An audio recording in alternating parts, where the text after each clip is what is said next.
quem será que vai levar melhor, hein? O São Paulo deu seu passinho nessa rodada, hein? Bateu o Juventude por 2-1 e saiu na frente do Corinthians por essa briga aí pela possível, né? 8ª vaga do Campeonato Brasileiro. Bobadilla e Rigoni fizeram os gols do São Paulo. O gol do Juventude foi contra do Ferrarese, que saiu machucado. Não, foi o Ferreirinha que saiu machucado, né, Léo?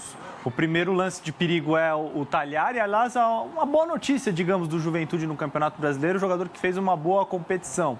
Depois, na sequência aí, a gente nota o gol do São Paulo marcado pelo Bobadilla, numa jogada do Luciano, já já a gente vai entrar em detalhes. Pelo lado esquerdo, o São Paulo criou as suas melhores oportunidades no primeiro tempo, com o Ferreirinha jogando nessa nova função. Atuou assim contra o Flamengo, por exemplo, como um ala bem aberto pelo lado esquerdo. Ferreirinha fez muita fumaça por aquele lado. Esse foi mais ou menos o relato do primeiro tempo em que o São Paulo foi melhor ou ligeiramente melhor do que o Juventude. O que não se repetiu na segunda etapa. O Juventude, para mim, volta melhor para o segundo tempo e consegue criar as principais chances.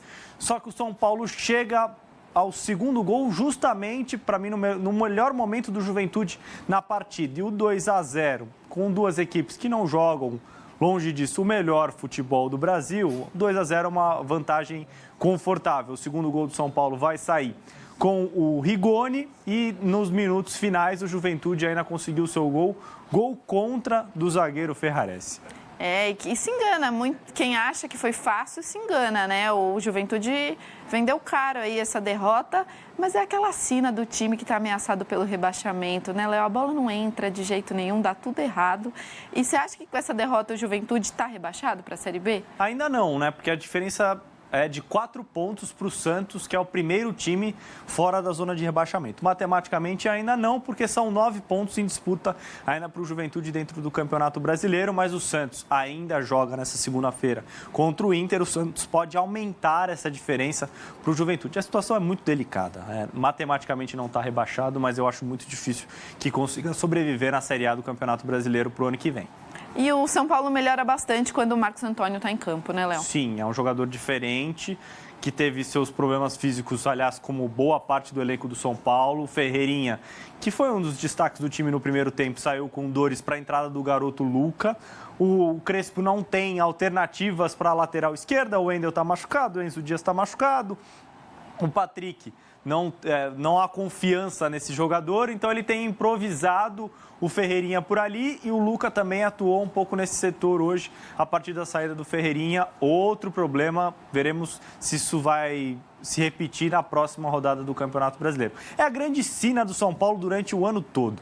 E acho que se a gente fizer um levantamento criterioso ao final do campeonato, o São Paulo estará no top 3 de lesões no ano, o que torna o trabalho do Crespo ainda mais difícil. Não é o elenco mais versátil, não é o elenco mais rico do futebol brasileiro, tem várias lacunas, além das lacunas que são criadas a partir das lesões dos atletas. E o Luciano também assustou a torcida, ele sentiu, mas seguiu no jogo. É um que está conseguindo se manter firme em 2025, né? Que não se machuca. Esse cara é o Luciano. Os outros, muitos deles nem carregam um histórico longo de lesões até a chegada ao São Paulo. A partir do momento que pisam no Morumbi, a coisa muda de figura. É algo para ser reavaliado internamente. E essa expulsão do Juventude, você acha que foi justa? Sim, acho que foi uma expulsão correta. Expulsão do Igor Formiga, jogador do Juventude. E a última coletiva do Crespo foi bem marcante, né, Léo? Ele criticou bastante as contratações do São Paulo, criticou o próprio elenco, falou que para jogar no São Paulo, primeiramente, tinha que ter saúde, depois via se tinha talento, né? Porque o São Paulo contratou muitos medalhões que acabaram todos no departamento médico e o São Paulo ficou com um time ideal que nunca foi a campo. O que você achou do trabalho do Crespo hoje? Ele conseguiu tirar o melhor que o São Paulo tinha à disposição, você acha? Eu acho que quando a gente vai avaliar o trabalho do Crespo, a gente tem que olhar primeiro para a lista de desfalques, que todo jogo você já começa com várias baixas. Ainda tem as baixas que vão acontecer no decorrer da partida. Não tem como tirar isso da equação, é um trabalho muito difícil de ser executado. Acho que o São Paulo só não briga contra o rebaixamento por conta daquela arrancada inicial do trabalho do Crespo. Houve quem colocasse o São Paulo como um postulante ao título, acho que era muita coisa. O São Paulo, por exemplo, foi muito bem no jogo no Mineirão contra o Cruzeiro, que na na época era um dos líderes do Campeonato Brasileiro, mas não tinha claramente elenco para suportar o ritmo. E à medida que as lesões foram aumentando, o departamento médico foi ficando cada vez mais cheio, mais difícil foi fazer o São Paulo uma equipe competitiva. Acho que a coisa desanda de vez a partir do momento em que o São Paulo é eliminado pela LDU da Libertadores, quando poderia ter avançado. Tinha um adversário até acessível, poderia ter feito um duelo de semifinal, de repente, contra o Palmeiras. Foi eliminado da competição por mata-mata, depois no Campeonato Brasileiro já estava mal colocado, com uma lista extensa de desfalques. O trabalho do Crespo a cada dia é mais complicado. Na minha maneira de entender, o Crespo está muito longe de ser ocupado pelo momento do São Paulo. Essa conta quem tem que pagar é a diretoria. Vamos conferir quem foi o destaque da partida entre São Paulo e Juventude, então, de acordo com os nossos parceiros do SofaScore. Damian Bobadilla, 7,5 a nota dele, jogou o jogo inteiro, fez um gol, 60 ações com a bola, 85% de acerto no passe, 2 bolas recuperadas, 3 de 5 duelos ganhos e um desarme. Você concorda? Foi o Bobadilla mesmo o destaque dessa partida? Acho que o São Paulo não teve nenhum jogador que, nossa, você olha a atuação e fala, meu Deus, que atuação esplendorosa no jogo na Vila Belmiro. Mas acho que está bem entregue ao Bobadilla, que fez o primeiro gol do time, tem participação direta na jogada do primeiro gol. Então, acho que é justa a escolha do Bobadilla. Eu poderia ficar com o Ferreirinha, mas ele atuou pouco mais de um tempo. Então, acho que é difícil você classificar como melhor em campo. O Luciano, talvez, pode ser. Mas acho que está bem colocado para o Bobadilla. Vamos às estatísticas, então, de São Paulo e Juventude na tela para você. Então, 2-1, 51% de posse de bola para o São Paulo, 8 finalizações, 5 no gol. O Juventude teve um pouquinho mais, 14 finalizações, 2 grandes chances para o Tricolor, 1 grande chance para o Juventude. Escanteios, muito mais aí para o Juventude, 8. Passes, mais ou menos a mesma coisa, 432 para o São Paulo, 406 para o Juventude. Faltas, 15-18, cartões, 5-1 do Juventude e esse único cartão vermelho. Os números deixam claro que o Juventude finalizou mais. Dessas 14 finalizações, 9 no segundo tempo, o que acho que corrobora com o que a gente já destrinchou do jogo aqui. No segundo tempo, para mim, o Juventude foi mais time do que o São Paulo. O São Paulo consegue o seu segundo gol no momento chave. E ali a vantagem passa a ser muito grande. 2 gols de frente, acho que é uma vantagem considerável para o São Paulo, já que a gente vê o Juventude brigando na parte de baixo da tabela. Seria difícil uma reação fora de casa, na Vila Belmiro, diante do São Paulo. Acho que seria uma situação complicada para a equipe do Juventude.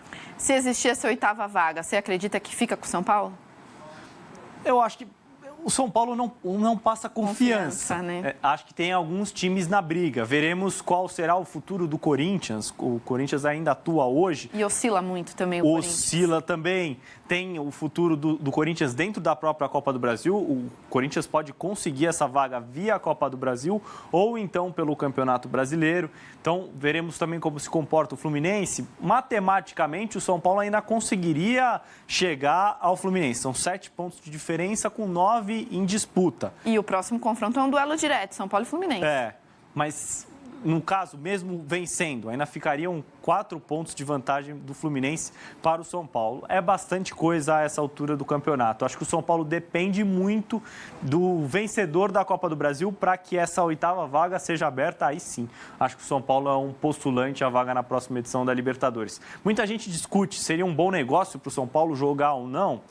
Num time que tem tantos problemas financeiros, a gente sabe como a Copa Libertadores pode ser atrativa e pode encher o caixa do São Paulo. As noites de Copa ou noites de Libertadores trazem torcedores para o estádio, você fatura mais, se você for avançando dentro da competição, ela vai te premiando. Então, por mais que o São Paulo possa não ser tão competitivo no campo, porque a previsão é de que o São Paulo vai enxugar ainda mais a sua folha para 2026, só de disputar essa competição, o São Paulo já pode arrecadar mais do que arrecadaria sem disputar essa competição continental. E no caso do São Paulo, não há como abrir mão de dinheiro neste momento do ano e das próximas temporadas. Vamos à análise tática, Léo? Vamos à análise tática. Os detalhes por trás do primeiro gol do São Paulo contra o Juventude. O Sabino conduz a bola para o campo de ataque e supera o marcador dele, o Thagliari.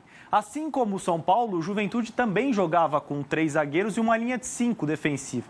Vamos ficar esperto no Igor Formiga, que é o ala do lado direito lá do Juventude. Ele divide o foco agora entre o Sabino e o Ferreirinha, já que o Sabino superou o marcador dele. Ele vai fazer o desarme, desarma bem o Sabino, o Bobadilla rapidamente anota que ele tem que antecipar e fazer novamente, dá o combate, ele recupera essa bola, ela chega até o Ferreirinha. Aí o Igor Formiga está fora de posição e o duelo do Ferreirinha é com o zagueiro do lado direito. No 1 contra 1, o Ferreirinha é muito forte, ele corta para dentro.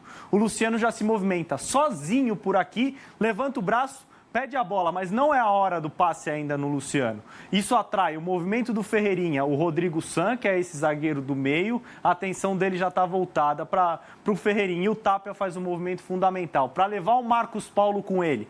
Com isso, a distância entre o zagueiro do lado esquerdo e o lateral do lado esquerdo, o Marcelo Hermes, fica muito grande. É nesse espaço que o Luciano vai entrar para invadir a área, infiltrar, receber a bola do Ferreirinha, dar um tapa, quase finalizar para marcar o gol que o Bobadilla vai fazer na sequência. Jogada ensaiada, você acha, Léo, ou não? Foi coisa de momento? Foi uma jogada muito bem tramada pelo São Paulo. Claro que conta com os deslizes do Juventude, mas deslizes feitos e programados pelo próprio São Paulo. Então, o desarme do Bobadilla que começa a jogada é fundamental para a sequência. A bola chega até o Ferreirinha, 1 contra o zagueiro, ele ganha.